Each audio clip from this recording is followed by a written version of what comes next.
But I'd be curious how are you doing C Money, or what you're thinking about, et cetera, so forth.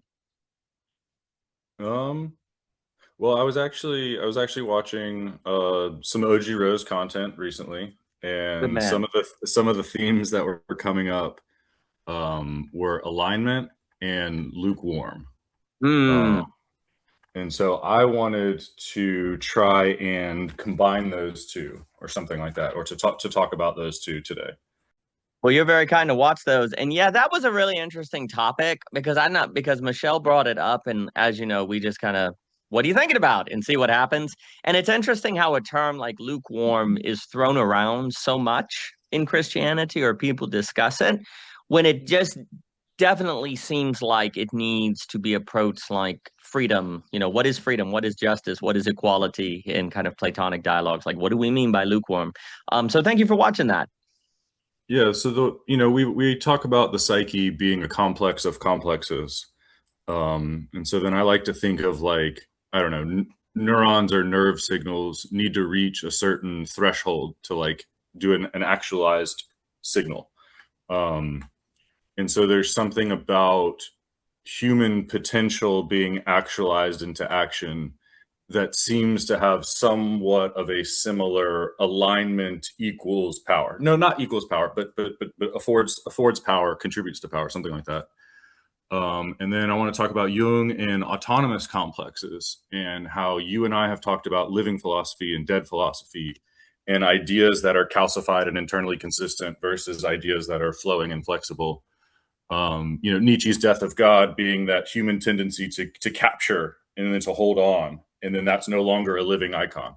And so there's something about the way that MTC conditions you, tempts you to overfit to closed static ideas. Um, and then what that does is that almost becomes its own center of gravity. And so if you're an atom with your different electrons floating around, how do you align to a more transcendent goal or a through line or the Gödel point? Is something about integrating all of the different centers of mass that are you are bound to and are chemically resonating with your fractal shape or whatever. Does that make sense? And so 100%. there's something about the way that our culture conditions us to have several collapses of different masses that are then dispersed, and then they're not aligned. And then through not alignment, you're kind of neutralized. Like the different polarities are not lining up. And so then you become impotent, or you lose power, or you lose fire or heat or energy transfer, and then it becomes lukewarm, right? So the heat and the lukewarm. And so there was something about just kind of how you were talking about alignment and how important that is for just health and for culture and for community and for integrity and understanding, and how that allows you to channel your psyche and direct it more effectively and to have more agency in the world, and how often society enculturates you to pretend different masks are you. And then when you overfit to each mask as a mask in itself, and you believe you are that identity, there's a sort of like calcifying of the pineal gland, or there's a sort of Mm. collapse of the wave function, or there's a sort of conceptualization. There's a sort of identity that gets trapped into like a memory. And then that memory is your prism of your perception of how all that works. Um, Sorry, I got a little distracted, but and then the other thing was the tree, like the depth of your roots is like the height of your branches, and then how much you can get into the unconscious is how consciously powerful you can be. And I think that in modernity we fear the unconscious, and so we're not accessing the unconscious. And then with an over dominating conscious, we're flipping ourselves over. And so there's something about integrating the opposite poles of your psyche that then helps align you to your shadows, and then prevents lukewarmness, or allows more passion or more spirit or more drive or more meaning or more purpose. And so I was just thinking about how often culture seems to fragment us or split us or collapse us or limit us, or confine us to a conceptualization, or to have an internally consistent system of which we can no longer think of other. So we lose a potential other, because what we're given is the only thing we're given, and then that's what the world is. And so then we've like lost the ability to, I don't know, the Superman, the superhuman, the Ubermensch, that which exists before the collapse. You know, you have your pre-collapse and your post-collapse. It's like we are only watching through the post-collapse. And then that in itself is by definition an internally consistent system. It's always a representation. And so instead of abstracting off of representations, how do we get back into the present embodiment that then determines the representation to begin with? And so that like metaphysics, that pre-consciousness, not pre-consciousness, pre-self-consciousness, pre-whatever, and so then there's something about the way that mimetic transfer in memes and ideas and concepts and angles and archons and fractals of information, like program people. And then we are then sort of built by our experiences of ingesting collapsed memes. And then in doing that, we are creating centers of gravity that are malaligned, misaligned, not harmonized. And then when we have, okay, so then we're complexes of people. And so then, you know, part of you wants to go on a diet and part of you wants the chocolate cake. And so like how do those two conflicting desires work out? And so then there's something about autonomous complexes that are competitive and fight for your attention. And then there's something about like integrated complexes where both apparent contradictory realities can also be legitimate given different circumstances. And so how do you create sub-personalities that are then correspondingly integrated with apparent opposites? Not something that is an opposite and then is over-identified with the opposite and then rejects its polar counter and then becomes foolish to its own negligence.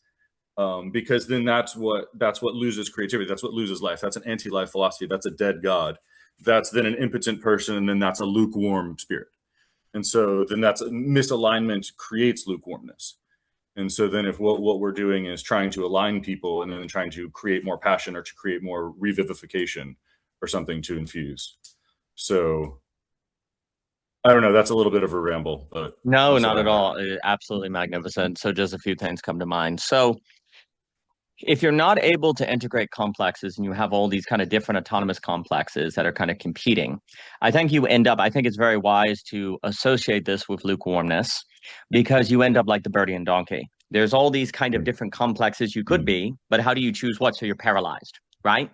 And basically, if you're not able to integrate, you've got what you have to pull off is some sort of ability to, I'll say, mask switch at the right moment, at the right time, in the right places, which of course is performative and it feels fake. So that begins breaking down the psyche. And it could be argued that modernity basically believed in compartmentalization. The idea is you can compartmentalize, you can mask switch, if you will. You can change your costume when you're at home, when you're at work, when you're at church, and so on and so forth. And basically, without integration, that's almost the best you can hope for, is this kind of top-down mask switching. Now, of course, we all act different in different circumstances, but there are all these subtle distinctions, right? Like the call and response of an environment that emerges to a change in how you present yourself because it's fitting given the situation, versus a top-down performance where you're actually kind of hiding or just kind of putting on this mask because that's what you believe is right to do, right? Like, I think when you get to the most difficult topics, there are these slight differences that are the difference between heaven and hell. And being able to tell the slight difference, it's very subtle, very, very subtle. And so for me, like, if modernity has this compartmentalization, this mask switching that is kind of part of the idea of how it's going to work, it's simply impractical for a few reasons. One, it assumes the ability of people to discern when they should switch those masks, and ultimately it simply becomes usually homework. Those are the only kind of complexes they have. And then, of course, you can't split it because the spaces we are in changes our habits. It changes how we think. Like, that's kind of the big mistake of the logic of compartmentalization, is failing to understand that we make our spaces and our spaces make us. You can't simply decide you're going to leave work at the door of your home. No, you bring it in. And likewise, how you do your home is influenced by how you do work. So this doesn't work. But you could say, I guess what I'm getting at is the modern world, I think, has created a simulacra of integration as this idea of Yes. compartmentalization. Yes. Yeah. And the issue is that inevitably doesn't work because of the reality of the space, of the influence of spaces. And when it fails to work, you end up the birdie and donkey because you have all of these different autonomous complexes that you can't code switch, you can't switch effectively. And then you're trying to identify which is you and which isn't, and you can't figure out, and you get a certain paralysis. And that paralysis is lukewarmness. Like that kind of birdie Mm. and donkey state you get between the autonomous complexes creates a certain lukewarmness. Because what you end up doing is because you can't effectively identify, which the right word for identify is align. You know, we talk a lot about identification, and it makes me think of my beloved Alfred Korbisky. You know, he says there's no such thing as identification. Like there is no A is A. If I say a car is a car, it's always a map. It's always not actually getting at the whole of the thing. You know, he's all about not really identification, but situation. Like every phenomenon is a situation more than it is a thing that we can identify. Now, of course, words are hard and they mean different things in different circumstances. But the idea is that actually proper identification must be some kind of alignment with a reality you never fully capture in your map, right? And yet that alignment, which entails a certain humility, is not pure passive. Like there's actually an energy that comes with this alignment, with uncertainty. And so for me, because the proper geometric understanding of identity is alignment, basically what ends up happening is when people are left trying to figure out their identity because they have these autonomous complexes they can't integrate together, what they end up doing is, like, as almost a psychological self-defense strategy, is they become lukewarm. If you don't know what you are, then you don't overly invest in any one thing, right? Mm-hmm. You don't Mm-hmm. give yourself over. It's a play it safe strategy, right? Now, what ends up happening, though, is that arguably in that lack of development of the person and kind of a lukewarmness toward the development of the person, usually what happens, though, is the logic of capital races in and makes you give yourself over entirely to the value form of the market, right? Because you don't have a strong value of the person to block that. And it's not that like capitalism, and again, I'm all about Hayek's pricing mechanism, but capitalism as a sociology, that's kind of where you get into problems. It's not that capitalism threatens you or anything. It just slowly trains your subconscious to have the only thing that basically feels integrated. Here's the funny thing. When you can't find integration, you still long for it, and the closest you can get is capital. Because because everywhere you go, there's markets. Everywhere you go, there's economics. So it creates a feeling of integration that you're not able to give yourself, but you still have a longing for. Because we all have a longing for integration, even if we don't know it, right? We long to actually find something that holds us together. And when we get the birdie and donkey situation of the split where that we can't create an aligned person, we are more vulnerable to a simulacra of that integration in the market, in the single value form of the commodity form, because that gives you a logic. It's like, okay, I wake up, I go 9 to 5, and this is valuable because I can make money off of it. This is not valuable. It feels like everything goes together. But you see, it's an illusion of integration because it is sameness. Sameness and integration are not the same. But if you're not able to tell the difference between sameness and integration because you don't have the personhood by which you have the phenomenology and experience of integration, it's the best. It seems close enough. It seems right. And now now you're lukewarm as a person. And the only thing you may have striving for is the logic of the market.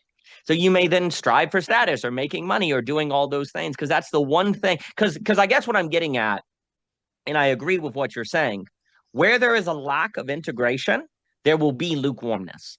Like if you don't have integration, there's going to be lukewarmness. And if the simulacra of integration you have is the sameness of capital, that's going to get a simulacra of non-lukewarmness, of energy, of motivation and activity. It's not the fullness of thriving, but it is going to get whatever motivation it can squeeze out of you. Whatever efforts you've got, it's going to get that at least. And that's then going to basically leave the person who's not then when people come home, they don't have time, energy, as Dave McCarricker might say. They don't have any personhood because they've kind of squeezed it all out of them. So then the question, of course, and I think this is the $1 million question: How do you train people into alignment, ergo integration, so that they don't have lukewarmness? And of course, the fear of integration is someone says, well, who says what is integration? Like if you decide this is for me to be integrated, isn't that top down? Isn't that kind of contrived? Isn't that in your own power? So how do you come to be an integrated and to be aligned without it being in terms of the ego? It has to somehow Hmm. surprise you. Hmm. It has to somehow be encountered. And that means you need vibrant living environments by which you can do that, the social coordination mechanism. And actually, this is really, I'll stop here. But the thing I've been also thinking a lot about as a very weird question, but it's one that I really think about a lot. What is the phenomenology of one's mental life or thinking when they are integrated versus not? Like, how do you experience a thought when you're dwelling in the girdle point? Because I think that can be a heuristic by which a person can maybe begin to identify if they're operating according to an internally consistent system or if they're operating according to the girdle point and integration and alignment. Like, actually, the very way you experience thinking. And I know that sounds odd, but I think there are different ways to experience thinking. Like the thing that really kind of started philosophy for me before I knew it did was the experience of reading a Redwall book and suddenly having a moment where when, oh my gosh, there's a movie playing in my head. I see a mouse with a sword fighting at the abbey, and having this experience of a movie playing in my head and being like, wow, I can experience thought like differently or visually or see thought. I can see thought.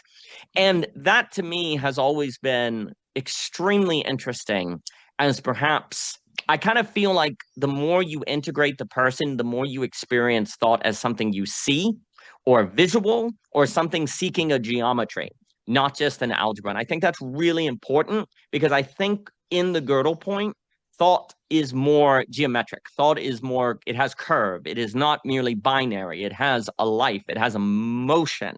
But if you're not used to paying attention to how your thought unfolds to yourself, then you Hmm. won't It's the source witness of it. Yeah. that Yeah, they are. yeah, you won't witness that phenomenology to give you an indication on if you're enclosed or if you're not, if you're aligned or if you're not, if you have integration or just a simulacra of it given by the sociology. But those are some thoughts. There was something you were asking about thoughts and what does a thought mean and what's the difference between, I don't know, good thoughts and bad thoughts. And I wrote down thinking versus listening. And it's something like I've heard the thing of prayer is like you telling God what you want versus prayer as like letting God tell you what he wants or something like that. Grossly oversimplified. But I think thinking is kind of the same thing as listening. And so it's still that egocentric thing. What is the center of gravity? What is the dominant force? And in a prayer where you're praying for what your ego wants, then you are the dominant force and you're asking the world to give you that. And then the other way is like listening, where like you are then passive and then the world at large is then communicating to you. And so there's some sort of like right hemisphere receptivity versus left here domination. And so then is the left hemisphere, is the ego, is the Cain, is the Mr. Hyde asking the question as a power move and thinking to try to solve its problem? Is it coming from its embodied stance with its desires and trying to impose its desires on the world and then to spell a code of this is my desire and now the world must fit that code? Or is this something receptive that's learning to reprogramming? And so then something about like, I don't know, eggs in Garden of Eden and serpents and sperm coming in that then rearrange and reorient. And so then there's something about an ego that maintains its orientation.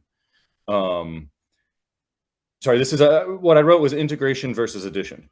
And so like if Yeah. you have a idea and then somebody else says something else, either that idea comes in, penetrates, and then you have a third perspective that integrates two perspectives. And so you have a more complex personality, or you have your old personality and then somebody tells you something and then your old personality remains in the same shape except for you have this little bit of data or this little card that says whatever that person just said, whatever that information is, whatever that text is. You lose all the context, you lose the integration, and you're just adding an abstract fact.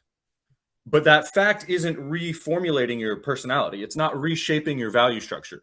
And so you're not integrating it, you're just adding it on. And so the other thing I wrote was two different ideas: complicated and complex. Mm. So if you are the same ego and you're adding things, then you're complicating the world. If you are integrating it, then you're complexifying the world. Exactly. And then there's something about integrating complexity that gives you competence because you're truly integrating all that.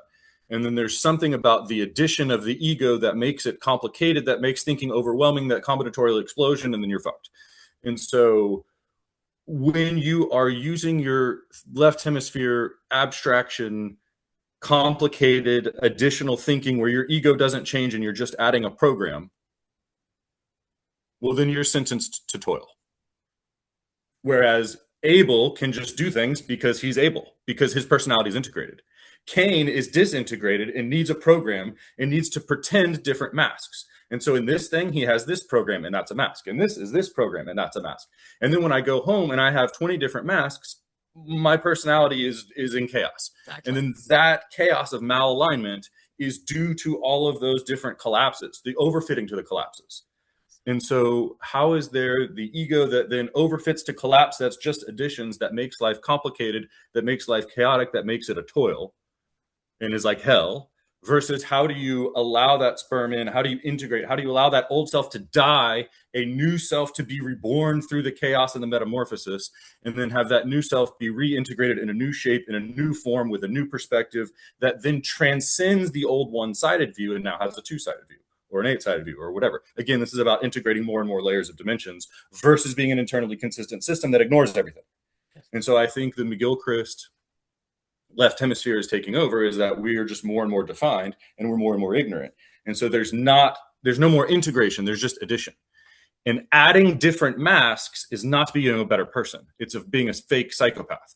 And eventually all that's going to disintegrate. And then if all of the culture is a bunch of fake masks, then eventually there's nothing sturdy. There's no foundation. It's all brittle and it's all going to crumble. It's a Tower of Babel that's going to crumble.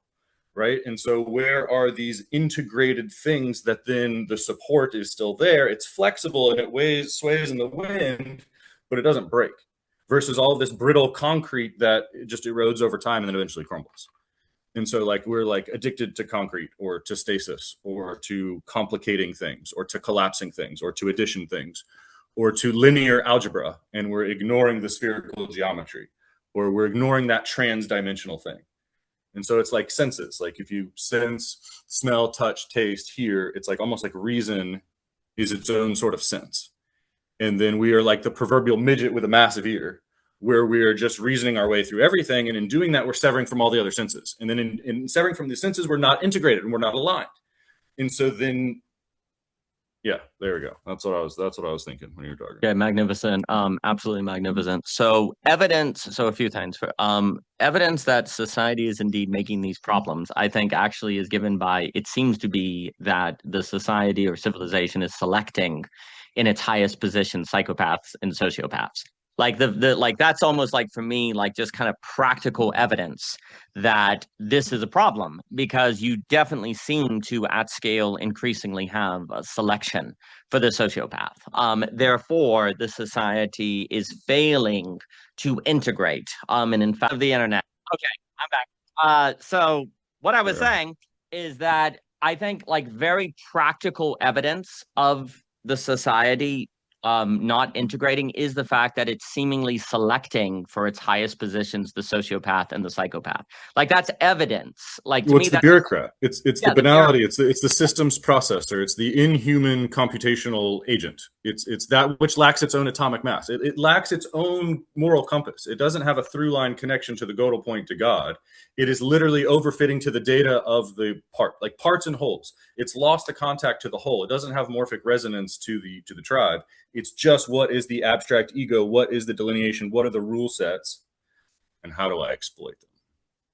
And if the people being paid the most money in the system are those that seem to lack personhood, there would be reason to think that the system is doing what is being described that is so problematic, right? And if you Yeah. say otherwise, where's your evidence, right? Like I think it's like I just say that because sometimes I think when people hear things like what we're describing, they can kind of say, oh, well, that sounds plausible, but where's the evidence? Well, the evidence can be seemingly the more you succeed, the more you're prone for being a psychopath, Did sociopath, or Epstein Island, for goodness sakes.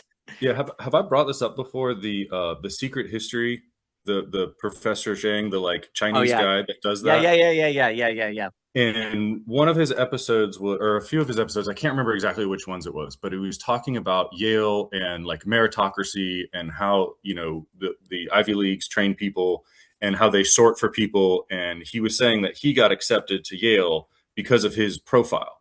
And he was Mm. basically saying they accepted me because I have all the hallmarks of a tendency to dissociate and then to like be programmed or whatever. Yep. And so there's something where it like, yeah, the elites, like that is part of the kind of that system is sorting for people who will deny their emotions and just receive the memes and then to just regurgitate the memes. And then that's like the banality of evil. And then that's like the removal of the self. That's a severing of the soul. That's a splitting. And so Moloch, the man and the machine, sorts for those who can split and then produce, because obviously that's what it is. And so like that's the shape of the culture. And I just thought that Secret History did a good job of illustrating what you just said. Like it does No, seem like we're sorting for that. Like that's what it means to make executive decisions. When you're making decisions where 40,000 people die, or when people are suffering in a mine, or when something happens, or going to war, like you kind of have to separate yourself from the emotional costs of that. And so like that part of the function of that role is that ability to not be weighed down by the gravity of the burden of the emotion of the recognition of another matter. So you have to ignore the matter to then make that kind of a decision. And to be an effective cog in the machine, you kind of have to think that way. I don't think completely. empathy works in boardrooms, like by definition, you know what I mean? Like Yeah. by it's like the whole point is to reason through it. You know what I mean? Like that's the whole spirit, is to not be biased, to take an objective look at it. And that's the whole scientific method, is this objective look at it, this view from nowhere that then essentially removes the embodiment. It removes the subtle spirit of channeling of consciousness, of the connection of the through line, and then makes it overfitting to the data. Because that's the conscious. Oh yeah, this is the data, and this is the data, and this is my identity, and my identity is rose colored, and I'm a good person. And my Completely. name is And, Ike, and I'm a good yeah, person. right. Or sorry, Adolf. Exactly. My name And is Adolf, and I'm a good person. Adolf, Let me and let I'm me a good rephrase it. person, right? I like painting Yeah. and trains. I like trains. No, that's exactly right. The issue is that scale must select for the disassociation, because the more you scale, the bigger the thing is, the more personhood, individuality is getting in the way of the program, right? And so this is why, Right. for me, Right. the question, the problem of scale is the question of how do you spread something that increases personhood or childhood, as we talk about in belonging again? Because if you're talking about spreading something, you're at risk of falling into scale, of which trains you into the sociopath and the disassociation, right? So there has to be a difference between scale and spread. And then, of course, the argument, as you know, is that basically until the social coordination mechanism, you could not have an adequate spread. You were stuck falling So into the logics of scale. could you map scale and spread to this integration and addition and the Yes, complex and the complicated? absolutely. Because like the Base, scale is the spirit that seeks to sever and then codify. Like, that's right? Like correct. is there some sort of characterological implication of the word embedded itself? I think that's excellent. I think scale inevitably is on the side of the spurious, of the complicated, of addition. One more country, one more Mm-hmm. market, one more, Mm-hmm. population. Where the complex is spread. It's an ecosystem. It's like a garden, right? And there Right. is Right. no. What's very interesting is the problem that the human being has is, whereas nature naturally stops scaling when it can't go anymore without killing itself and entropy takes over, and then we'll focus on spread, right? Like nature naturally finds a proportion between scale and spread, and it actually naturally prioritizes spread over scale, right? Yeah. Yeah. Like Yeah. trees will stop growing and then prioritize, seeds, grow, like flowers will do it, right? Well, why doesn't the tree use all of its energy to become as tall as an Empire State Building? Because that's ineffective and actually is a threat to the environment, right? So it isn't. So I don't want to say that scale is always bad. The problem is scale that doesn't proportion itself to spread, right? There's a place for scale, but here's the problem. Human beings do not naturally, in their fallen state, discern the place for the cutoff of scale, right? And in fact, we get ego invested in the scale, the phallic, the dominance, the Tower of Babel, and we tend to take it too far. And the problem is, I really think West's work on scaling laws in nature is really important. So just to sum up that book, he says that basically nature, because there are no smooth lines and there are no flat surfaces. There are no straight lines and there are no smooth surfaces. That's why scaling laws naturally happen. That's why trees naturally stop growing at a certain height, why bumblebees stop at a certain size, because of the lack of smoothness. Humans can invent smoothness, technology. And so therefore, we are able to make things that don't follow natural scaling laws. We have to scale them, but now we're ego invested. So we don't stop scaling them when we should. We eat up all the energy. We train ourselves into the sociopath and we're doomed. And that's just the story of the Tower of Babel after the garden, right? And again, New Jerusalem, I would argue, is a city plus a garden. It's a proportionality of scale and spread. But of course, there seems to be a limit to the scale because the temple is like the highest. I would assume the temple is like the highest building and nothing goes higher than that. And then it's more about the spreading of New Jerusalem, right? And basically, unless we as human beings develop personhood, we're not going to proportion scale to spread, and that would mean prioritizing spread over scale. And that means entropy wins, because when you're dealing with the complicated, and entropy is flatness, equilibrium, compression, the disassociation and all of that. And so for me also, when you're talking about complex versus complicated, and so complex is spread and scale is complicated. And basically, if you get spread, you get spread and complexity, you can also have some addition and scale. But if you put scale and addition first, you lose both, right? Because you're not able to add anything without spread that doesn't ultimately get taken over by entropy. Everything you add fails to integrate and it becomes energy draining, and then it takes over the whole like a virus that spreads. But if you're actually able to integrate, then I can theoretically add a new friend, I can add a new project, I can add a new job, and actually not have it lead to a birdie and donkey situation. Because here's the key, I'm able to say no. Like the problem is addition with the inability to say no, because you don't have a standard to determine what you should do and what you shouldn't, because your goal isn't integration. It's just more. And that's why you get this kind of molark that devours everything, because it's all the number go up. More money is good. More GDP is good. More markets is good. So you're not able to stop addition. And therefore, the logic of capital game theory problems, all of those take over, where in terms of being complex, you're able to encounter the new and say no to it if it doesn't integrate and yes to it if it does. But that means you have to have the person to be able to hold that tension and to make those live judgments, of which being dissociated will not do the work for you. And I guess the other thing I'm thinking about is another way to put this is obvious. Hegel has that distinction between a spurious infinity, which is integration, a circle, it connects, it goes on forever, but it's contained, whereas a true infinity is a circle where it connects. A spurious infinity is a list. 1, 2, 3, 4, 5, 6, 7, 8, 9, 10. And he basically warns that we have a tendency to seek spurious infinities, additions, complicated, not true infinities, which are complex and integrative. And we actually have to work really hard to keep ourselves from going down that road. So basically, scale tends to go in the direction of the spurious infinities, endless growth, whereas true infinity goes in the direction of spread, which can include cities and scaling things, but they proportion so that entropy doesn't take over. Because every time you add or you're in the spurious, well, that just means entropy is going to win, because you're going to run out of energy. You're going to flatten. Like, we don't have the energy now to be persons because we're stuck in spurious infinities. We don't have the spaces to develop that, because you can only develop a person by participating. You were talking about thought as receiving and listening. You need participating in the unfolding true infinity, which has Sabbath, which does some of the work for you in its own unfolding, that you can find rest in and thus have the energy for the work of personhood.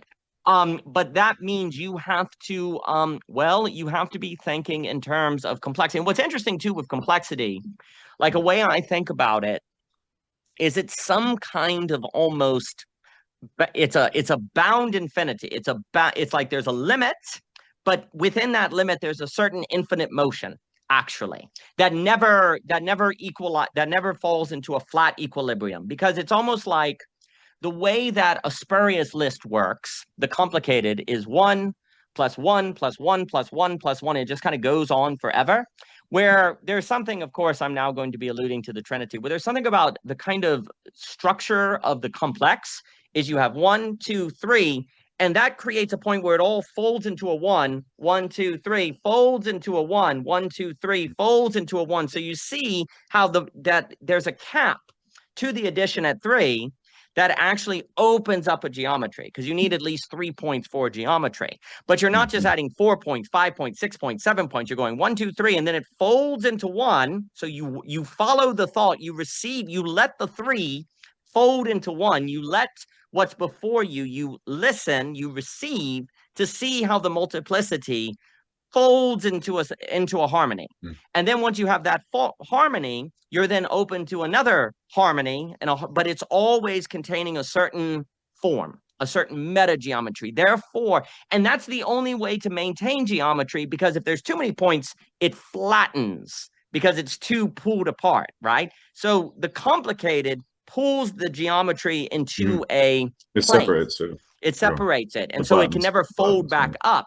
But there's an energy when you have a geometry, because it goes 1, 2, 3, 1. So there's a motion to the 1, and then 1, 2, 3, motion to the 1, motion. So there's a motion in reality itself. So it's not all just you. There's some negentropic potential in being that you participate in if you're willing to receive it. Now, this is what gets into things like the mystery of Plato's beholding of the forms, not in the kind of lame Platonism way, but in this real kind of beholding of how there's a formulating principle to reality itself that we don't have to add. Like, we don't have to add it. We may need to add things like in our lives in order to realize this geometry, this form that's already occurring. But most people add things precisely to, well, fill the lack of the person. Like they add things. Like, I guess what I'm saying, addition in this way, you may need to add a hoe to your life to till the soil. You may need to add soil, and you may need to add a seed, but then you step back, right? And what you've done is created the conditions where the things you've added can have a complex relationship, not a complicated relationship. Because if I say, well, I'm going to get a hoe, a car, and a fence, well, they don't relate really. They can't come together into a situation to have something unfold, right? Maybe they can at some higher geometry, but you're probably not there yet. But you start with things that can unfold, and then you witness them. And suddenly the hoe, the soil, and the seed become one in the garden. And now maybe we think garden, house, yard, and we start playing of an area that the kids can play in. So the 3 folds into 1. And then the kids playing is something like, well, am I as a father playing with my kids, right? It invites a personal question, right? But do you see this kind of movement into a 1 that also calls out to you?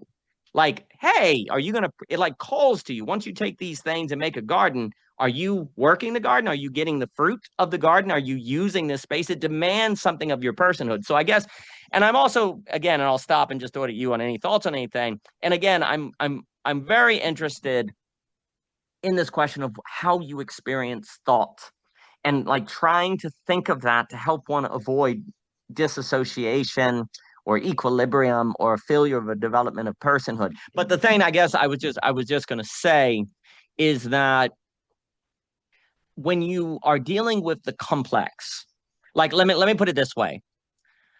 You have reason to believe you're in a complex society or place, thus one of true infinity, thus one that is actually developing personhood. You have reason to believe you're there if you experience phenomenon around you as calling to you in a certain way. Like there's a certain call where it's saying, come participate. Like, come participate. When you go into the modern world, you often feel like it doesn't want you. It doesn't actually want you. It wants your labor. It wants your disassociated self, but it doesn't want you, right? Like when you go into the office, there can be a feeling of I have to hide, right? And I'm not saying that's all bad. There's a place to some degree of veiling, but the majority of the time, people's experience is their environments tell them to, in a certain sense, conceal. Like there's a don't participate, actually, which means compartmentalize because you are so it's basically saying compartmentalize.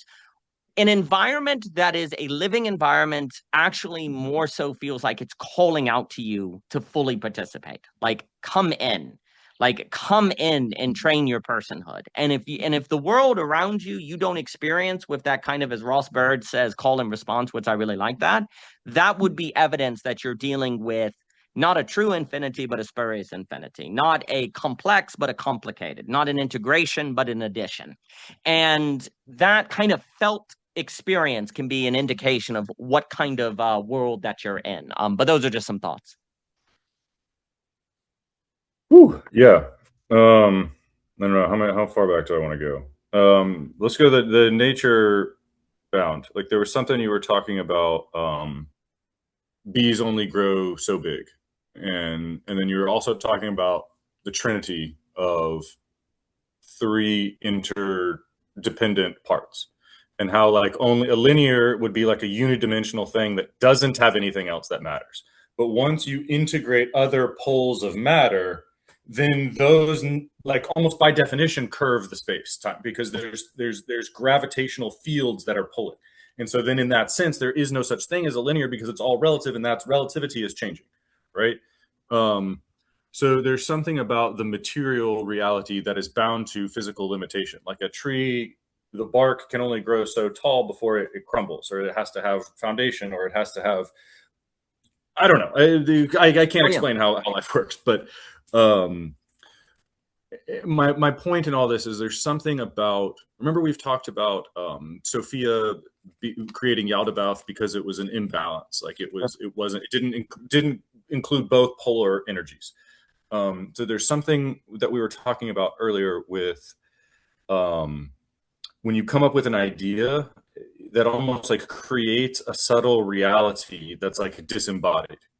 And so then when you let ideas think or postulate or plan or calculate, they are using an unbounded physics. And then if they're not a bee that has a size to flight, the wings need to support the mass, which needs to be fed, which needs to have an environment, which needs to have an ecosystem, which needs to have gravitational pressure, like all of this stuff that doesn't exist in this subtle imaginary realm of ideas of Luciferian intellect. And so when we take these things that are disembodied and are boundless, and then we try to integrate them into a bound world, they're like necessarily nonsensical, or like there's necessarily a mismatch or a disharmony or something like that. Completely. And so, yeah, so then that's also the same as too many different notes here. But they all kind of overlap. And so it's like participation versus dry logic. Like the participation is then bound and confined by the different dimensions, whereas a dry logic is unidimensional and therefore can be linear, and then therefore can get out of order, out of proportion, can fall out of unity, can be lost, can be separated, can be, I don't know, whatever.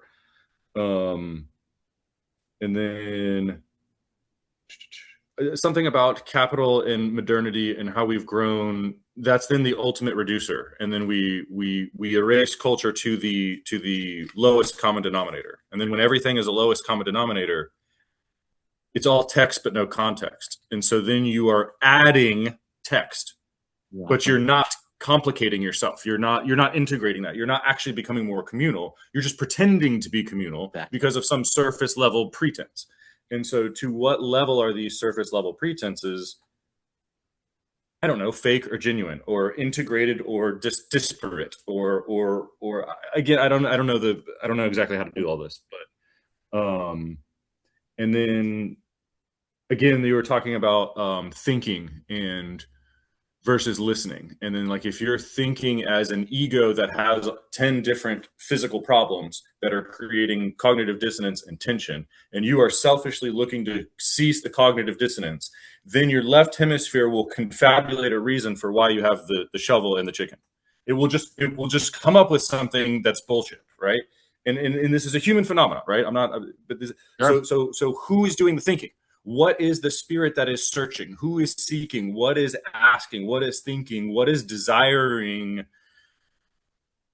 information? And then it's like the spirit that is desiring information will call forth a collapse that eases the tension and allows the ego to move forward in ignorance, in a blissful ignorance, because that's what severs the tension. That's what cuts the tension. And so, do you have these physical problems that you're looking to solve, or are you looking for too much complicated that you're looking to integrate? And those are like two very different spirits of curiosity, or two very different spirits of problem solving. And the type of attention you bring into the moment influences the kind of results you get from the moment. And so then thinking creates a different kind of a thought depending on who's doing the thinking. And so if our subtle body of logic in power and domination and severance is doing the thinking, then we're going to confabulate a world where you definitely could blow up your enemy. And that's just like, that's just how the world works. Like, I don't think this is arguable, unfortunately. And so how do you not allow this spiralic tempting tendency that brings mass into a black hole that then separates, that then takes everything off, that then kills?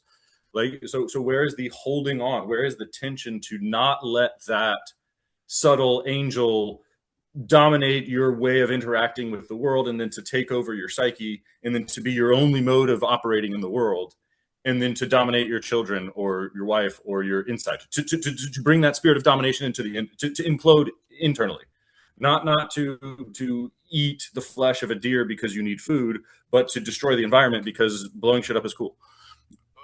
Like, you know what I mean? Just like petty egoic, not important, not relevant, not aligned. And so, we talk about the evolution of consciousness, and then McGilchrist and we're in a left hemisphere tyranny, and how everything decays and falls out of unity. You were talking about the two-way subjectiveness of a living being that calls you into relation with it and changes you, versus what I think now modern structures are now like objects that are just supposed to show you what the value is. And then that's like a one way that's like dead. That's like sealing you off and telling you what the value is. And you either conform to it or you don't. Whereas in the past, it was an animating spirit. It was a God. It was a relation thing.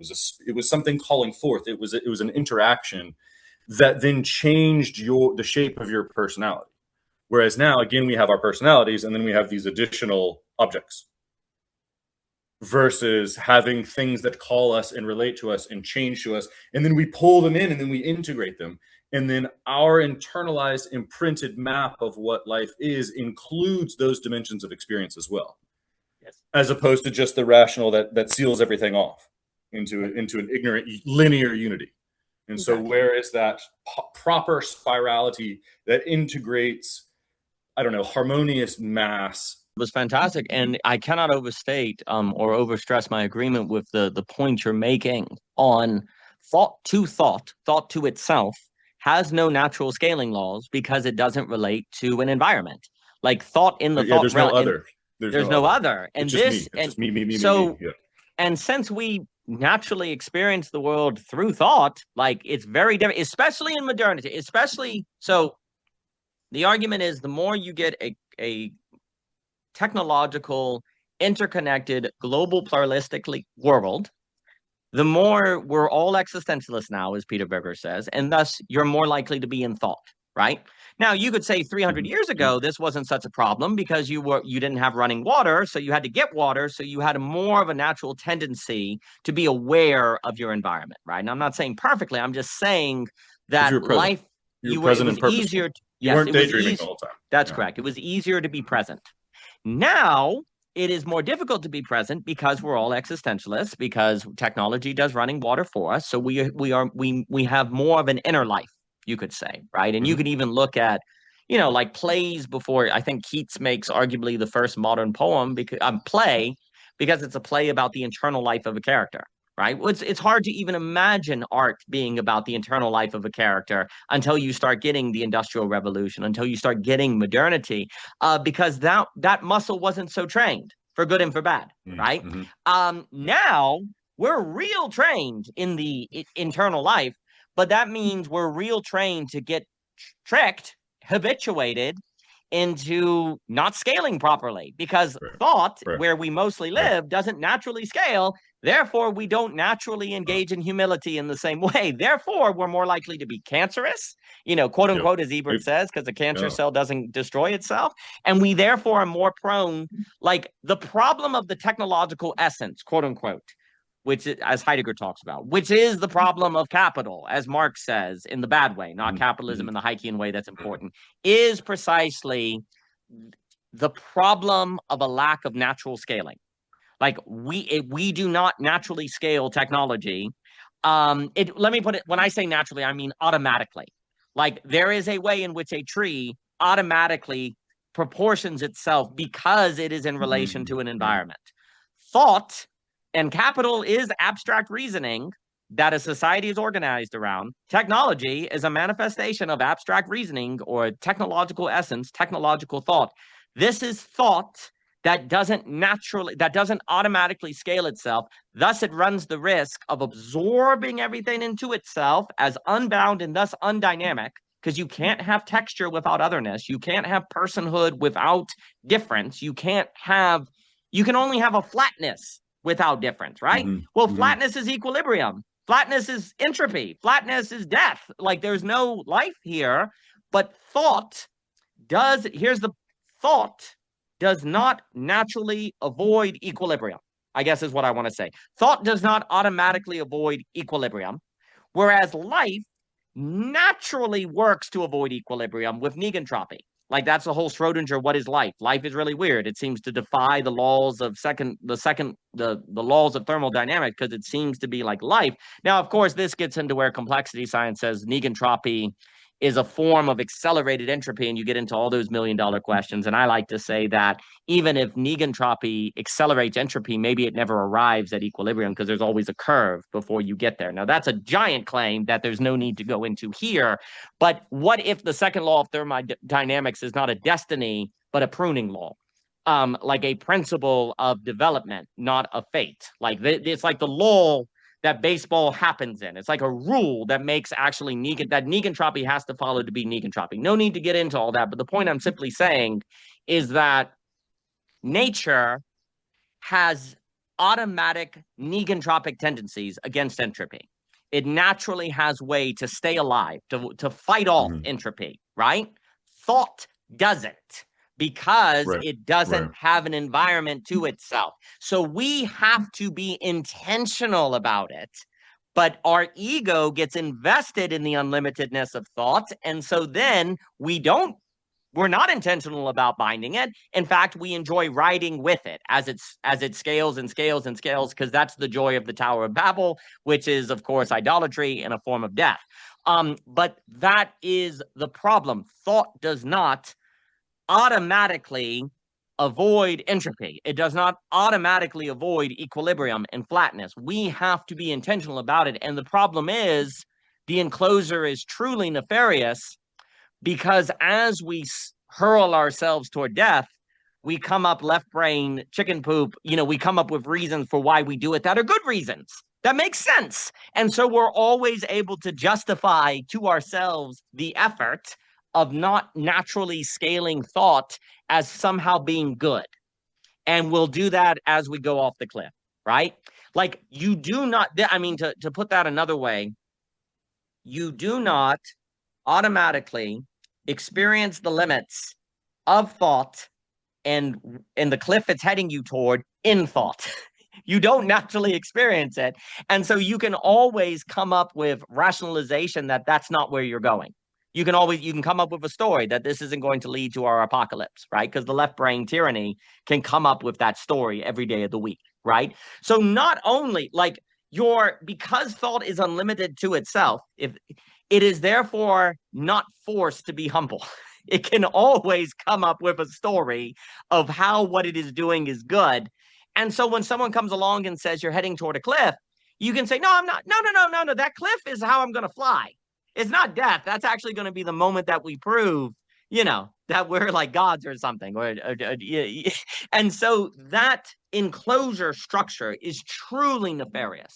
But then, of course, the question becomes this: how would you come to be aware that you're in that enclosure? How would you come to be aware that you're unable to experience, you're limited from experiencing your limits per se? How would you come to be aware of it? Which, of course, for me, I associate with the $1 million question of how do you leave Plato's cave on your own if nobody drags you out? Like, how can your very experience of reality suggest to you you're engaged in this mistake of autonomous rationality, of self-flattening? Is that even possible, or must you always be dragged out? And to me, in Plato's famous allegory, someone drags you out. Well, what about who dragged that person out? And at what point, like, is it possible to be aware of all of these dynamics without somebody dragging you out, or to have an environment that incubates it within you where that revelation is more likely? That's an entire another stuff, but that is ultimately the $1 million tension of the new Yeah. address of belonging again. But I'll stop. Yeah, no, that's all good stuff. If we talk about how humans can think ideas, we can come up with a thought landscape. There's like a realm of thoughts that's disembodied and then sort of limitless or unbounded by the laws of nature and material and physics. Um, and so I think that's, in one way, one of the metaphorical implications of made in the image of God as a creator. And then we have then created this abstraction that isn't limited and isn't ensouled and isn't responsible or integrated. And so then we create this subtle body, sorcerer's apprentice, magical spell that does things for us, this thinking rationality that is a problem solver or confabulator for us. And we've then kind of like enlisted this thing into our service. And so there's something about temptation or demonic possession or selling soul that is then the complex has you. It's not you that have a complex, it's the complex that have you. Exactly. And so then if we're going back to Jockin and virtue, and then what I like to talk about atom or atomic strength or character or the human spirit or whatever that, I don't know what to call it because the words are tough, but that strength of character is the ability to have the cognitive dissonance that your thinking faculty isn't perfectly sense making to the real world. And therefore you almost have to recontextualize it. You can't ask the spirits for a program and then just blindly program a spirit. Like there's something about that will give you a sort of dry logical formula, but then you have to re-embody that. You have to apply that to the other 8 dimensions of life. Like you can't just take a rational thing and then program it top down. And so I think civilization and Cain and the conformity and the concept and then everybody agreeing and then complexes having people, that creates a system of order where Adolf Eichmann is just the accountant that just ships suffering. Exactly. And so then the human story is the tendency to create an abstract ruler realm that gives you power, but by itself is psychopathic and disembodied and demonic. And if you aren't responsible, if you are not stronger than it, if you are not holding it in check, if you are not leashing it like your child, no, sorry, if you are not sort of leashing it or restraining the beast or captivating the lion or taming the dragon or whatever the metaphor you want to use, then you sort of, so Prometheus getting insight from the gods, and then Lucifer being the angel and the archons, and then thought being transcendent wisdom. And if we're listening and solving and we're getting transcendent wisdom, then this Promethean golden goose from the gods is bringing down and transcendent. And then if we allow that to be itself on its own disembodiment, then we're actually doing humanity a disservice. We're actually bringing destruction into the egg. We're destroying the society. And so there's something about, if you're going to go out and get new information, you sort of have to be responsible for how it's disembodied or how it's abstracted. And then you need to be strong enough to integrate that. You can't just be having all of this power with no responsibility. And so I think the Adolf Eichmann of the banality of evil is that atomic mass of 0 in a programmed top-down egg peer pressure of 100. And then there's something about a true atom in a garden that's responsible for the herd and for the garden and coexist with the weather patterns and all of that. That then has a sort of strength of character that then keeps that abstracted Luciferian angel in its proper place beneath the top. It's not rationality and logic as the only source of reality. It's like logic and rationality is like one of the 8 senses. probably the best one, but like one of the 5, 6, 7, 8, 10, 12, 20, whatever. Again, subtle bodies are then organs that then sense for you. And then you make sense of the world. You grasp it through reason. You also grasp it through smell. You grasp it through sight. You grasp it through vibrational frequency and intuition. And so then what is this? I don't know. You said something about no humility. And so demonic things, archons on their own, lack that boundedness. And so then they lack humility. And then they think they are the only God. And then they are an autonomous complex that seeks to remake the world in its own image. And then they become like a paperclip maximizer that then disintegrates the human. And so then that erodes your atomic mass and makes you weaker and makes the complex stronger, makes the dragon bigger and makes you weaker. And so what is this psychotherapy that is the coming to consciousness that's becoming bigger than the archons, that's taking your thoughts and then putting them in their proper proportion beneath your connected, so left hemisphere, right hemisphere, conocer, saber, don't have all the saber and have the saber rule everything with the Luciferian intellect. How do you get that saber to be integrated in conocer and to be applied across dimensionality and out into the community, into the family, into the business, into the country, into the culture, into the other and the mother nature and the ecosystem of the biosphere of survival? Because we have this one dimension of thought that's disembodied and therefore by definition ignores the biosphere. It isn't bounded. It doesn't respond. It isn't responsible. And so by its definition, it is severing, it is killing, it is unable, it is Cain-like, it is destructive. And so how do we use this beautiful power of the gods, or how do we access this angel without letting it possess us and erode us and derail us and disintegrate us and pull us astray and lead us down beautiful, tempting roads of hell paved with good intentions or whatever? The foolishness of the ignorance of just being an idiot, or not having a proper atomic virtue, or not having an integrated magician, or not realizing that dark side, or not having those roots that allow you to go up to heaven, or whatever that power, responsibility, the polarity of opposites, and the ability to hold the tension and to be above the tension of opposites and not to overfit to one bit of data, but to have the tension of contradictory data of a complex multidimensional facet of experience, human society, environment, as above, so below, integrated, fractaled out. How does all of that matter? And then there's something about a virtuous human has the ability to manage all those bodies. And no, manage is the wrong word, because manage would give that implication of left hemisphere control, but like to integrate or to process or to respond appropriately, or to be able to herd all of those animating spirits, something like that through the arc, like something about having. All right, yeah, I'm done. Your turn. Okay, perfection. So freaking tragically, I will have to go in like 20 minutes for work because of the tyranny of work, but absolutely freaking fantastic. So a few things. So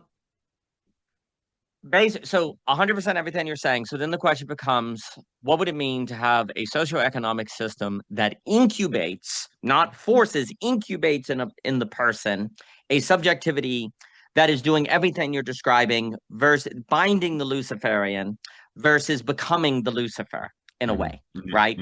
Like what kind of education system as a medium condition, not a program, but a medium condition, like a greenhouse that incubates the subject to bind the Luciferian, not be Lucifer, I want to say, to put it kind of play it that way. So likewise, how do you have a cave that, the allegory of the cave that the prisoner is in, that incubates inside of them the kind of being that will get up and leave the cave and then come back and then leave and then come back versus requires someone drag you out? You build an arena in which the goal is to reach the godal point. Exactly. Not build a protective landscape that the goal is to shield you from the light. Exactly. And so but that's courage. That's ability to transcend. That's the ability to hold the tension. That's the ability to climb out. That's the ability to have the faith to explore. That's the exploring tendency. That's the human taking over the world. And that's so right. How do we sublimate that drive into something healthy, not allow that to capture us and disintegrate us? Exactly. And so what would it mean to have a socioeconomic order that does that versus failed to do that? And basically what we're finding out is that without religion, I think a lot of people are like, well, religion is actually keeping us in the cave. No, actually it was helping us leave. But then the problem is if the religion becomes a person who drags you out that's not enough. So there's a way in which there's been a critique of religion as something that drags you out. The question now is actually not how we become less religious, but like more religious in a certain way. How do we actually expand it to the cave, where the cave is religious, not just the person who drags you out? That's our challenge now, because when religion was just a point in the society, it was prone to corruption and scaling and all of that stuff. What would it mean to make religion a horizon, the very horizon of everything in the society? And that for me is more of New Jerusalem, where the temple is everything. And yes, there can be church buildings, but it's not just a point. It expands to the entire horizon by which you experience the world. And I think that's our challenge now. We thought, and that's what we have to think. A bunch of other things. So, on this idea of how to be binding of Lucifer versus, because if you don't do that, you're going to become Luciferian, right? Like one of the things that I think has contributed to the problem, to speak very, very generally on this, is that I sometimes wonder if a big dimension of the problem, I sometimes wonder, to speak very, very speculatively, if something that has contributed to the problem is not thinking of thought as a sense. So, we have the five senses, right? Hearing, smell, all of that. I sometimes wonder, it's very interesting, why isn't thought the sixth sense? And maybe intuition the seventh, right?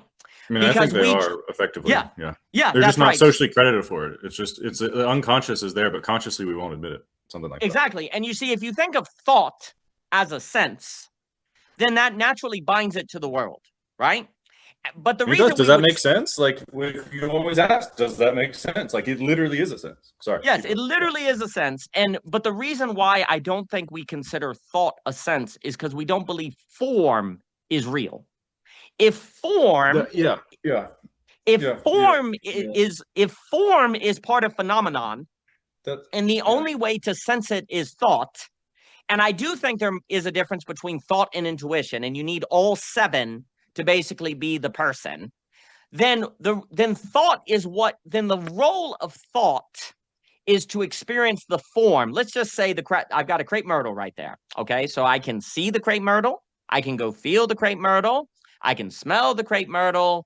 I can hear the crepe myrtle when it rustles in the wind. I could even taste it, right? And there's an idea that these five senses help me access the thing. But what if form is real and the crepe myrtle has a form, which is a metageometry, which is a matter of complexity and how it is itself, right? Well, then I actually need thought to abstract the crepe myrtle to actually fully experience it, right? Sure. But what I'm doing is binding thought to the experience of the crepe myrtle. But here's the problem. The very sense of thought that could give me access to the form of the crepe myrtle, I could actually use over the crepe myrtle. I could ignore the crepe myrtle. I could just I get think that's lost. what's happening. Yeah. Yeah. I could get lost in my fantasy. And I do wonder if, because we don't include thought as a sense, that has culturally contributed to the likelihood we make the mistake of using thought for fantasy versus thought to experience the form or to grasp So, the form. Please. yeah, I want to. So, it's something like we were just talking about capital reduces different cultures to one value. It's Yes. almost like thought reduces all senses to one value. And Yes. so, a phenomenon to me is like a wave like fractal circular polarity atom of several different things going in and out. It's a multi-dimensional, literally it's a phenomenon. We have no idea what it is. And but the way that the fallen human, the way that the ego, the way that the sense of self-consciousness makes sense of it is to collapse it into a thought form. And so then in a way, the only way to access it is through the thought form. But also in a way, the thought form isn't accessing it. Yes. It's your intuition of all of your different other accesses. Yes. Or something like that. It's a non-accessed access, and so it's a paradox, or it's a confuse. It's a God, what's the word here? But does that make sense? Where the known is actually the unknown, and the unknown is the known. It's an enantiodramy. It's a paradox. It's a confusion. It seems like it's nonsense, but in a weird way, our sense making is not a sense. but it is the sense that's collapses the other sense into a manageable sense, because Yes. 8 different dimensions of phenomenology is too overwhelming, and so we Yes. need to then narrow, or we need to specify it. Yes. So then I don't know, there was something in that was triggering me that I Well, wanted to. so there's something about, I would have to think or expand because it does seem to me that thought, which is a giant category, of course, does Yeah, seem yeah. different from intuition. But there's something about intuition as the seventh sense, which is the sensing of the integration of all the senses. Like there's Mm-hmm. something about intuition that Mm-hmm. is the sense of alignment. Like, am I aligned or not? Right. Fair. Yeah, yeah, yeah, yeah, And yeah. so it's the sense beyond sense that then makes sense person. Like Sure, it's that sure, sure, sure. excess that binds. But the thing that's just interesting to me is if thought is a sense, the sixth sense, we're suggesting it has a tendency to crowd out everything else, right? That it has a tendency to do Correct. that. It's a Well, paperclip maximizer. Yeah. yeah, and that might, but the sense of sight does the same thing. Like sight also tends to like crowd out smell and touch because we tend to prioritize sight. Like philosophy tends to prioritize sight metaphors, which you could argue actually hinders thought, right? So we know senses can do this. If sight can crowd out, then the fact that thought has this crowding out function would not make it different from other senses, right? And furthermore, you can be in environments that smell bad and you forget about touch and feel, and that can limit your thinking because you're just trying to escape the bad smell, and that Mm-hmm. can do overfitting. So there's something about overfitting that can happen with the senses, and like it's a really important skill not to let that occur, to actually hold all the senses together. But I guess what to me, like thought, abstract reasoning is the only way you're going to be able to witness the meta geometry, the form that all things have that make it themselves. So what I mean by that is because I'm always going back to what in the world is Plato and these cats talking about with witnessing and beholding the forms, as if this Mm-hmm. is like really Mm-hmm. they're speaking as if this is some kind of extremely important Yeah. accomplishment of thought, right? And it's like really important to do. And then there's a suggestion that it's beautiful, that we find rest in it, we find Sabbath, like there's all of these auto mastery, all these things come up from this ability. Well, the way I've been thinking about it, and I was speaking with Jed about it, and it's obsessed me forever, going back to my movie of Redwall while reading a book, right? Like you're able to look at black marks on paper and have a movie playing in your head of Middle Earth, or you can have a movie playing in your head.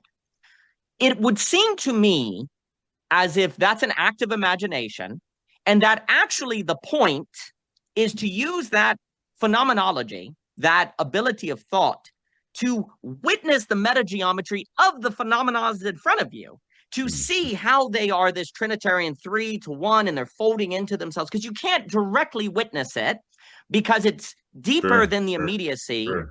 and Oh, yet it is contained in the immediacy. And so what you're trying to do is train thought to witness, to kind of have a beholding of the metageometry of the phenomenon in front of you that is not given by immediacy.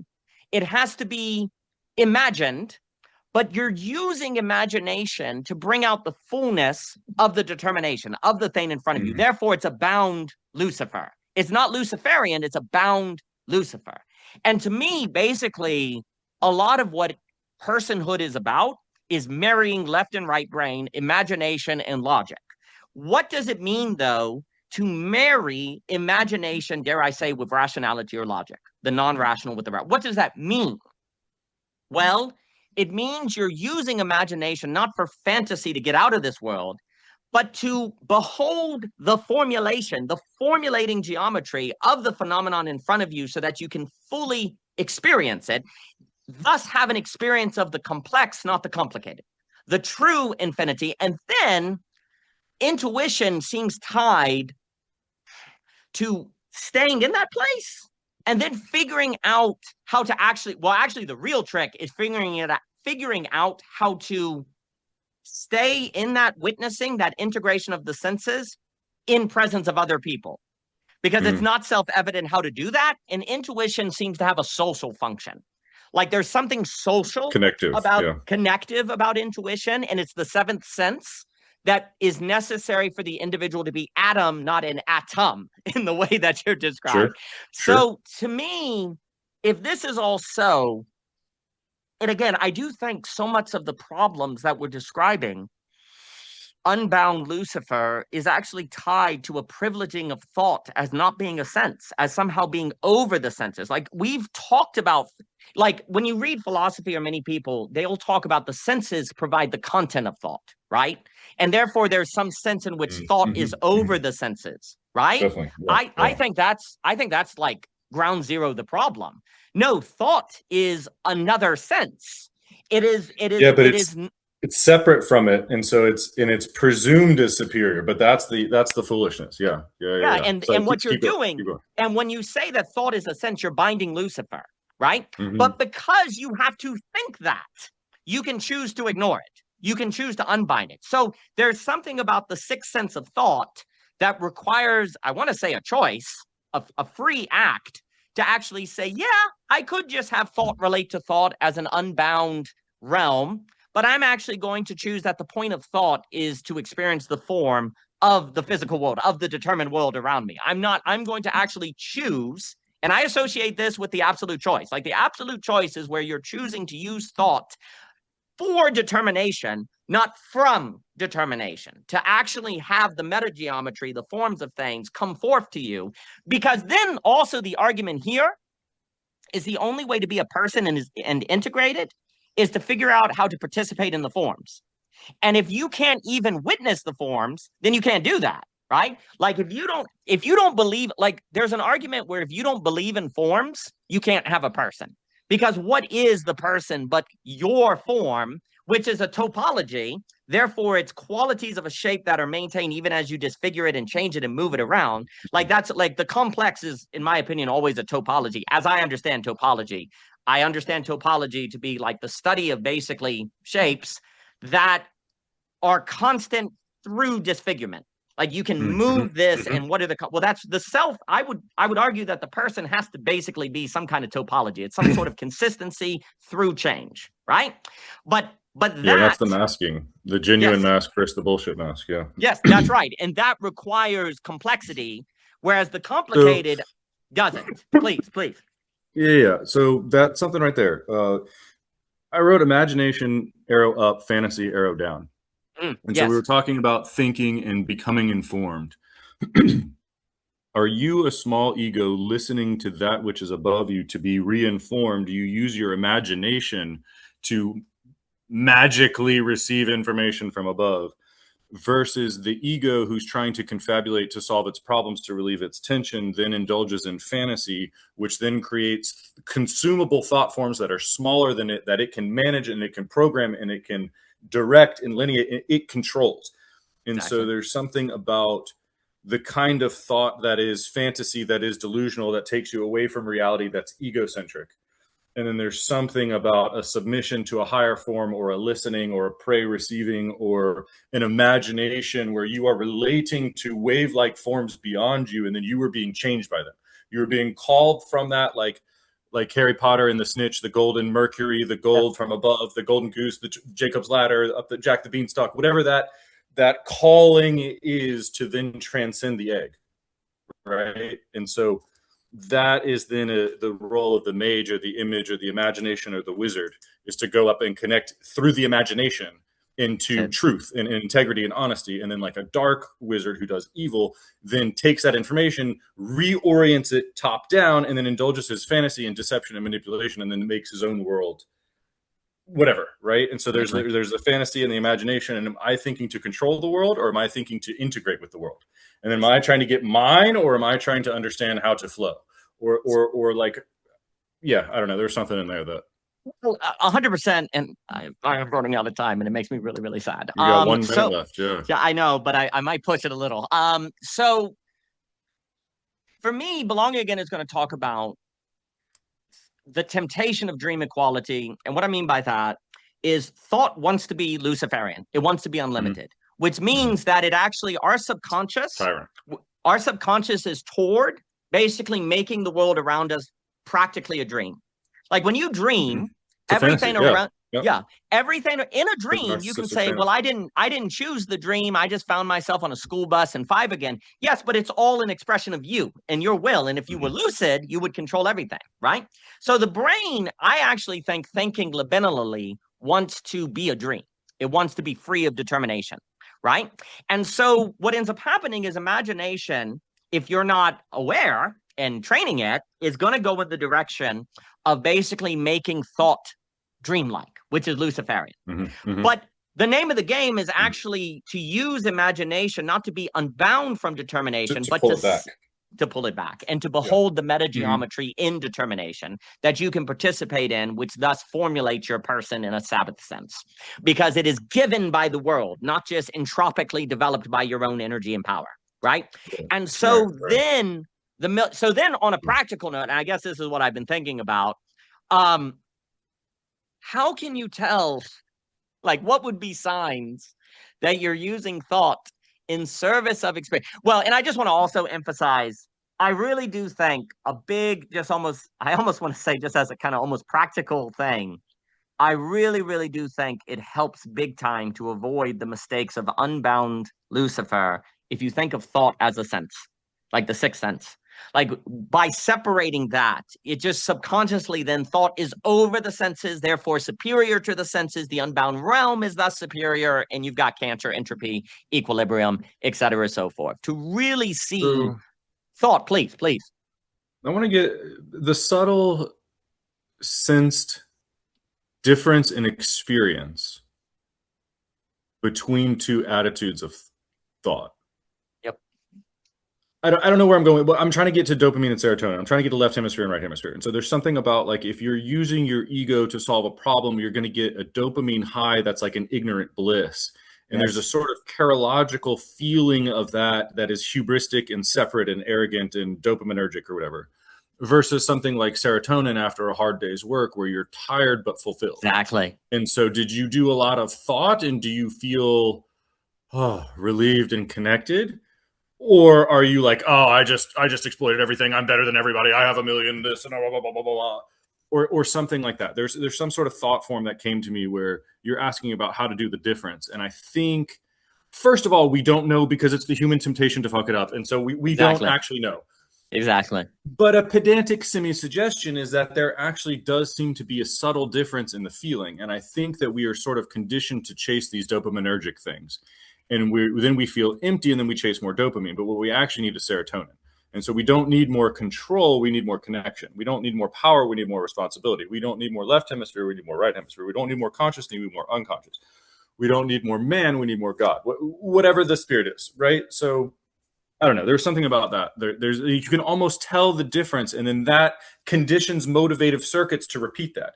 And so if you Yes. hit it with dopamine, you hit it with dopamine, then you're feeding the left hemisphere wolf, and then you're becoming the bureaucrat, and then that's gonna bleed over into all the other dimensions too. That one dimension is gonna overfit and possess you and pull you off target.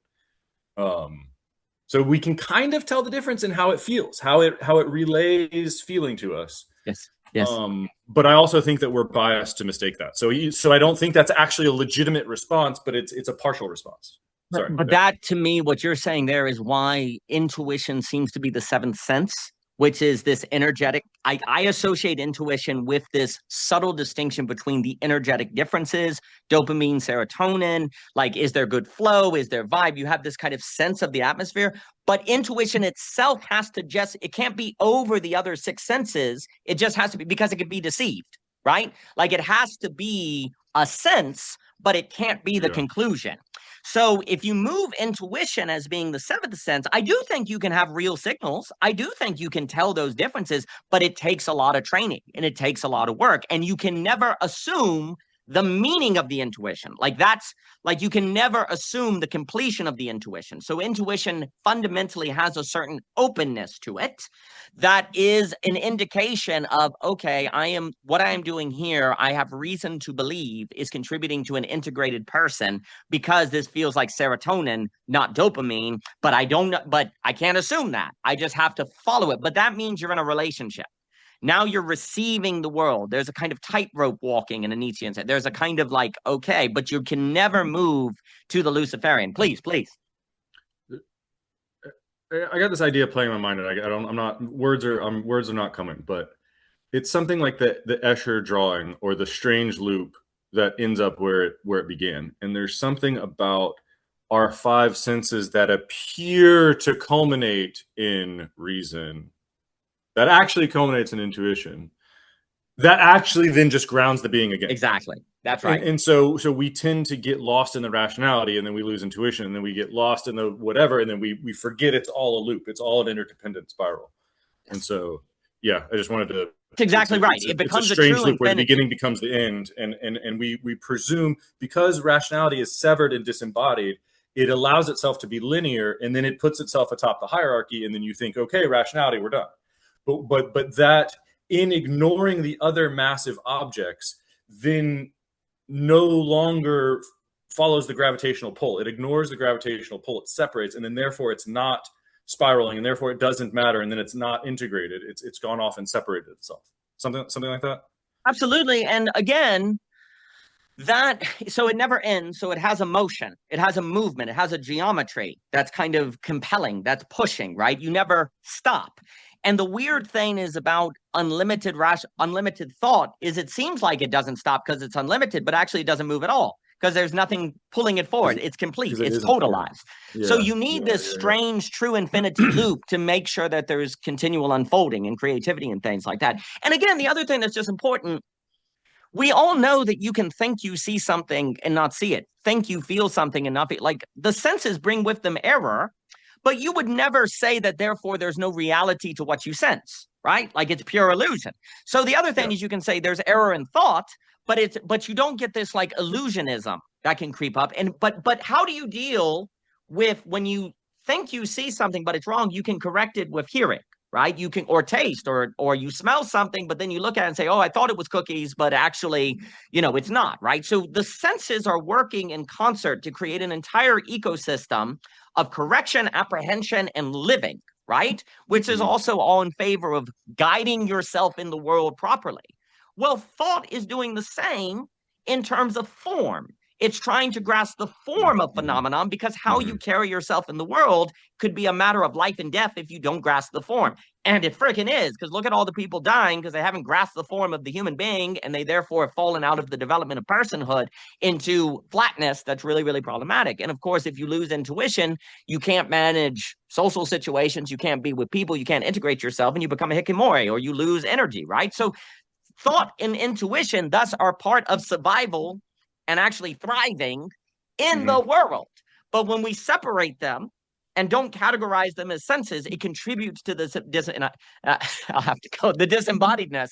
But yeah, to me, I guess something I've just been thinking a lot about is if all of this is so, um, which I believe there's very good reason to think because of the subtle sense of the energetic difference in thinking it and living according to it versus not, right? But you all, you're, and also just looking at the fact that the system is selecting for sociopaths, et cetera, et cetera. Then there's something about thought that is always supposed to arrive in a geometry, right? And I guess what I want, like, it's always supposed to ultimately acknowledge a geometry. And I guess the heuristic I've just been thinking about as a closing kind of practical note is that any thought you have that you can't form, I want to say an image or a geometry of, is probably wrong. And so, for example, the example I was talking with Jediah Yeah. about is Yeah. that let's take logic as based binarily on true and false, like true, false, Aristotelian logic. I can't really imagine that. But if I were to say true, false, and uncertainty, oh, I can get an image of that. I'm looking at a hillside. It goes down. I can't see over the horizon, but I know there's a hill. And the relation of truth and false is more like actually going down a hill or climbing up something. Yeah, that's what phenomenon are. They're developing in time, right? Mhm. So it's almost like what I want to say is that a good indication that one might be engaging in thought that is Luciferian versus binding Lucifer is if you can't imagine the thought, if you can't give it an analogy, if you can't give it an image. And you see, if and therefore, Yes. therefore, perhaps the most obvious evidence that modernity is in massive trouble in Luciferian is because it hates analogical reasoning. It just, you're not supposed to use images. Just give me pure symbol mathematics, right? It doesn't Yeah, want anything to do with it's the image. symbolic versus the diabolic. The symbolic is bound to Mother Nature. The diabolic can go on towards infinity. That's exactly right. And we live in an age where if you like metaphors are frowned upon, analogical reasoning is frowned Yeah. upon, and But yet it's that's the where exact wisdom comes from. reverse. That's where Conocer comes from. That's where God Exactly. comes from, is the connection. Exactly. And so, therefore, as just kind of a practical piece of advice for people, for me, it's like, if my thought doesn't make a movie in my head, if it doesn't make an image, then I'm missing something. There's a variable I need to If it's find. not active, yeah. It's not Yeah. active. If my thought is Mhm. not active, it's wrong. And you see, that for me is a very different heuristic than true or false, right? Well, it's Because deceptive because it might not be wrong. It might be right, true, but it's just not relevantly true. that's right. That's It's right. true to an arbitrary creation. It's not true to a atemporal transcendent good. Exactly. It's true to an arbitrary pretense. And Exactly. And so idolatry what is versus your icon. truth? Yeah. Yes, Yeah. that's right. So the problem is with truth, you can find something truth, but it could be one dimensional. And then you thus run the risk of over arrayifying it, overfitting it, and now it's Luciferian, right? But if the thought can move, if it has a motion to it, maybe of course you still run the risk of over arrayifying that, but now there's at least the possibility of you moving with it, you moving with the geometry. And so if you have a thought that can't be made into a moving image, it can't be made into you could say, story, or it can't be made into a movie, then it's missing a variable and runs the risk of being unlimited and thus releasing the Lucifer as opposed to binding it. So I've been thinking more and more about the phenomenology of thinking and how to actually approach it in a manner to help you bind Lucifer versus unbind Lucifer. Because, of course, the $1,000,000 problem is if you're unbinding Lucifer, you don't know, right? Like you run into that Mm-hmm. enclosure structure, Mm-hmm. right? So what would be ways that you experience and sense your own thought that would actually lend itself in the direction of binding Lucifer than not? What you can't know with certainty, but what would give you reason to believe that it's going one way versus the other? Well, if nature and reality and God are geometrical and your thought is geometrical, there'd be reason to think it is more in the direction of binding Lucifer than unbinding. And if it's not geometrical, it's probably unbinding, even if you don't mean to. But then, of course, the ultimate checks and balances, you then thus need intuition that can only ultimately be developed in community.